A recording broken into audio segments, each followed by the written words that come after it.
Bonjour tout le monde.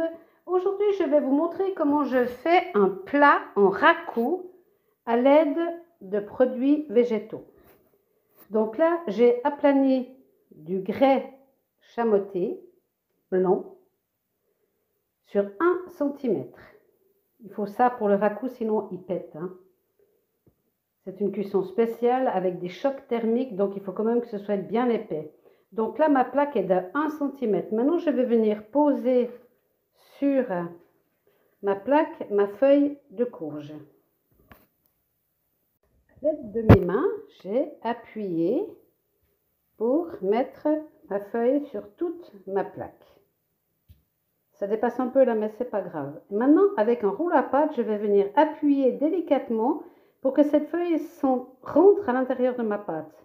Je ne vais pas appuyer trop fort, pour que ça marque. Donc, je vais appuyer doucement. Donc, je prends mon rouleau à pâte, je commence vers le bas.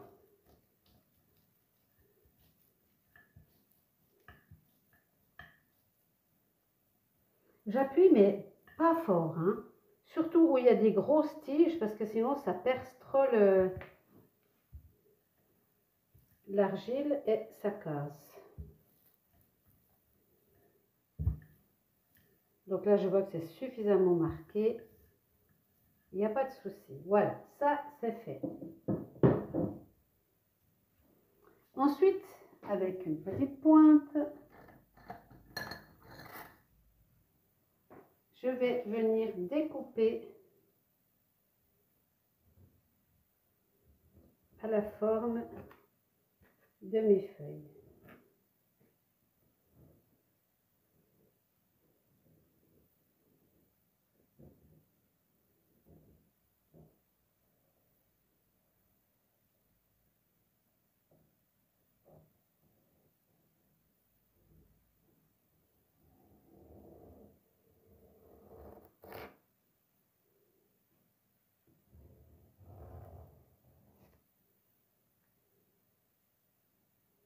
Je vais maintenant venir enlever les surplus.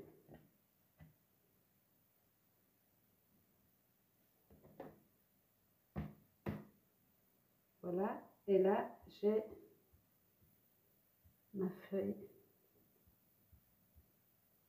Je vais maintenant venir regarder si j'ai suffisamment appuyé. Oui, j'ai suffisamment appuyé. Donc on vient guigner, voir si les nervures de la feuille se sont bien incrustées dans la terre. Et là, on voit que ça a très bien fait le travail. Je vais essayer de ne pas l'abîmer parce que je voudrais en faire 2. Puis la grandeur de cette feuille me plaît bien.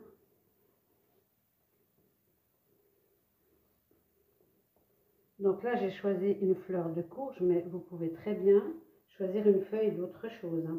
Voilà le résultat, je vais vous montrer le dessus. C'est très très très joli.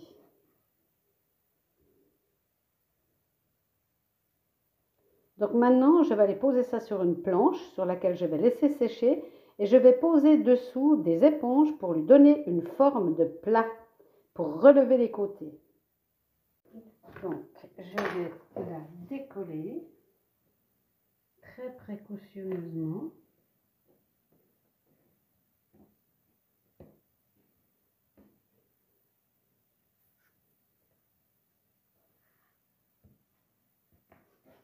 Et je viens la poser sur une planche sur laquelle elle finira de sécher. Je vais prendre des éponges de toutes formes.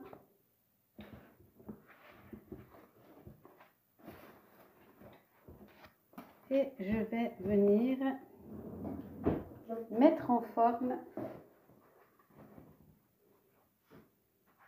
Alors, on va dire que je voudrais, comme c'est un plat, qu'ici, ça se soulève. Voilà. Je voudrais également qu'ici, ça se soulève pour que les articles ne retombent pas du plat. Voilà.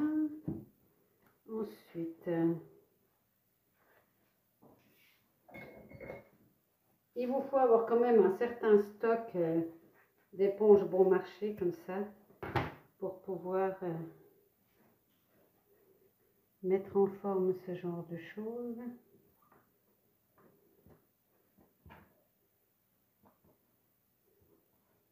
Après, c'est à vous de voir la forme que vous voulez donner à votre plat. Hein. Si vous voulez que ce soit un plat où on peut mettre des fruits, il faut quand même relever pas mal les bords. Parce que s'il y a des pommes, par exemple, il ne faudrait pas qu'elles retombent. Voilà, là, la forme du plat me plaît bien. Je vais peut-être soulever un petit peu plus ici. Et de cette façon, on voit qu'on peut mettre quelque chose au milieu.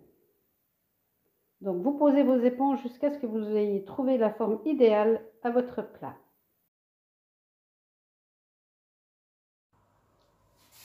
J'ai coupé la petite feuille et je viens maintenant la mettre à l'intérieur d'un moule et je vais délicatement lui donner la forme.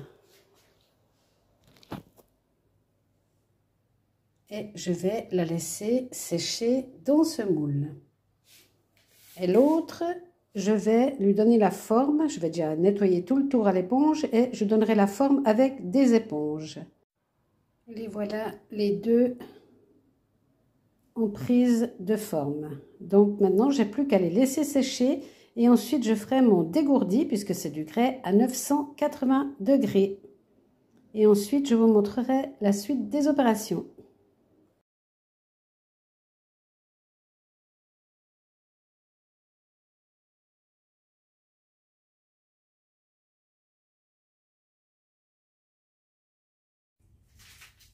Ouverture du four, cuisson dégourdie, donc c'est du grès, c'est pour faire du raku. Donc pour faire du raku, on doit faire une première cuisson. Alors roulement de tambour, j'espère qu'il n'y a rien à casser. Ah, ça a l'air bien.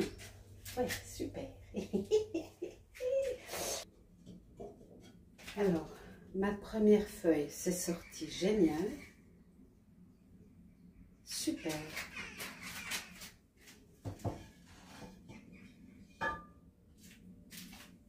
Et ensuite, la moyenne. Oh, magnifique. Une réussite. Il est bien ce grès. Hein. Je vous donnerai la marque. Et la dernière, qui est magnifique.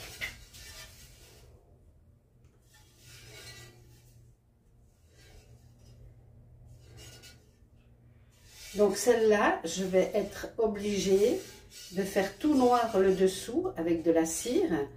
Sinon, il faudra que je pose des pernettes. Sinon, ça collera au fond du four à raku.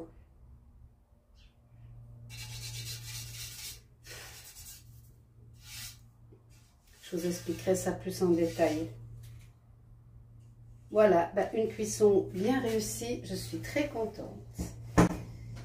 Maintenant, on va passer au dépoussiérage à l'éponge humide. Et ensuite, je vais poser de la cire partout dans les nervures pour être sûr que ça reste bien noir. C'est parti pour la suite.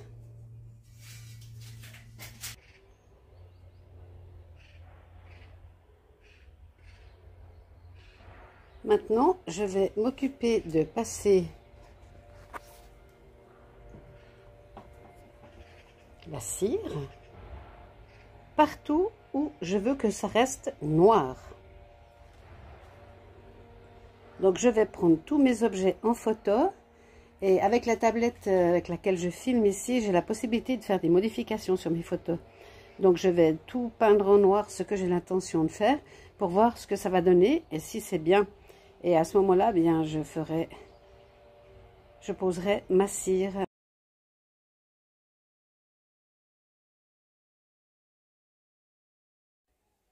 Voici les pièces une fois trempées dans la frite, c'est de la 12,54.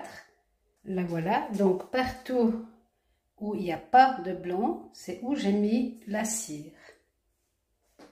Donc tous les dessous, vous voyez, où ça va toucher la plaque, il n'y a pas d'émail, sinon ça collerait lors de la cuisson. Tous les objets seront cuits au raku et je ferai une vidéo complète sur tous les objets qui sont là pendant la cuisson raku. Ça fera donc une autre vidéo. À bientôt!